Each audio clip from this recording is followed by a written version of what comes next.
Oui, juste quelques mots pour dire qu'effectivement nous sommes dans un contexte budgétaire assez paradoxal, puisque on a d'un côté les finances de la ville qui sont globalement saines, un endettement faible, un taux d'investissement, un taux d'épargne qui reste important, des dépenses de fonctionnement qui sont globalement contenues.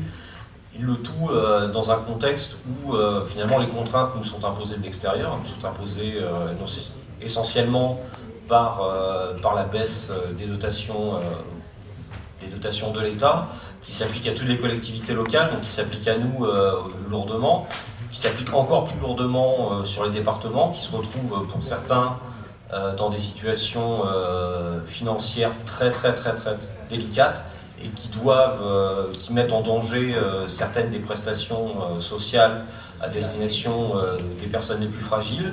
Donc on est quand même, je pense, dans beaucoup de collectivités à la limite de ce qu'il est possible de faire par des diminutions globales de fonctionnement. Donc on est vraiment...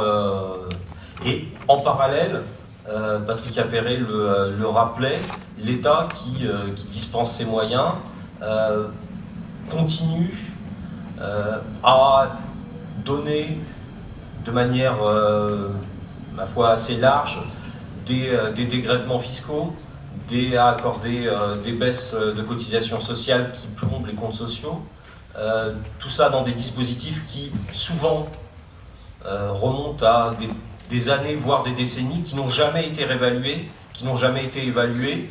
Alors le pacte de responsabilité est le dernier exemple, mais là on a vu récemment dans les médias des parallèles entre des annonces et celles qui avaient été faites par M. Raymond Barre, Premier ministre de Valéry Giscard d'Estaing en 1977. Donc, ce qui veut dire quand même quelque part on reste sur des modes de fonctionnement au niveau du budget de l'État et qui n'ont pas beaucoup évolué en 40 ans. Voilà, on est otage un petit peu, on est prisonnier de cette situation. Et en parallèle, on arrive encore pour l'instant à maintenir un peu de marge de manœuvre dans l'investissement, dans le fonctionnement aussi, parce que le fonctionnement, ce n'est pas que des dépenses. Quand on dépense de l'argent en payant des personnels ou en aidant des associations, c'est des richesses qui se créent localement. Il ne faut pas l'oublier quand même, ça reste des richesses financières, des richesses sociales, des richesses humaines qui se créent, qui se développent. C'est un élément important et j'espère que nous pourrons continuer à le faire, quitte à, dans certains de nos modes de fonctionnement, à faire preuve davantage de frugalité peut-être, à savoir mieux travailler sur des méthodes de mutualisation, de travail avec d'autres, et à aider les autres aussi à mieux travailler ensemble, à mieux mutualiser leurs moyens humains et leurs moyens financiers, de façon à ce que cette création de richesse qui nous permet de faire société puisse continuer dans de bonnes conditions. Je vous remercie.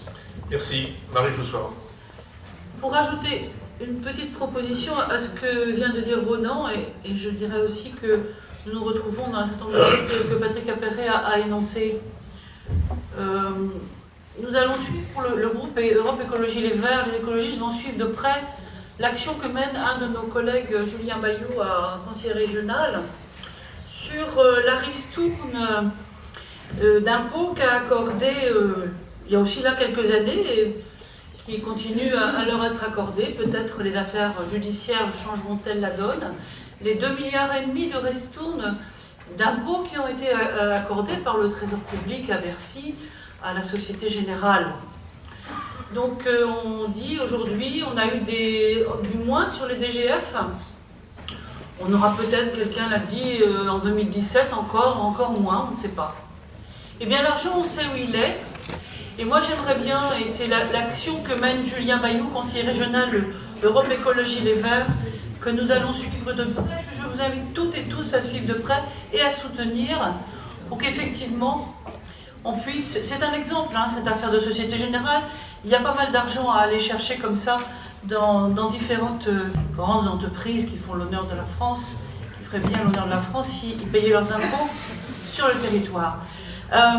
Et donc, on peut avoir dans ces 2,5 milliards, à mon sens, de quoi donner aux collectivités dans les années qui viennent. Non, c'est vrai, Jean-Luc, tu souris. Je ne suis pas une grande experte en finance, mais je sais que quand on donne une grande ristourne sous ses impôts à une grande société comme la Société Générale, eh bien, on sait où on peut retourner. J'espère que la justice va se retourner, que notre ministre de la Justice va se bouger aussi pour aller chercher cet argent là où il est, et on sait là où il est.